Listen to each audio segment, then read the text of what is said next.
ها هو الستار يكشف عن المشهد الأخير لكأس العرب، والذي سيكون فيه أشبال الماجيك طرفا في النهائي المغاربي الذي سيجمعهم بالمنتخب التونسي.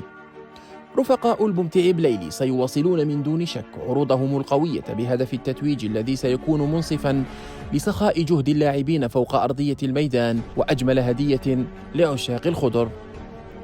الوصول للنهائي لم يكن محض صدفة، ولم يكن ضربة حظ لمنتخب أزاح من طريقه كل من المنتخب المغربي والمنتخب القطري صاحب الأرض والجمهور.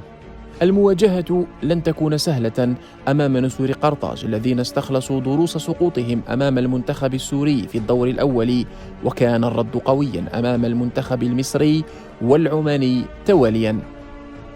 محارب والصحراء كانوا من بين أبرز المرشحين للظفر باللقب، وها هم اليوم يبلغون المباراة النهائية عن جدارة واستحقاق في انتظار العودة لأرض الوطن، محملين بالكأس الغالية التي يفصلنا عنها منعرج المنتخب التونسي.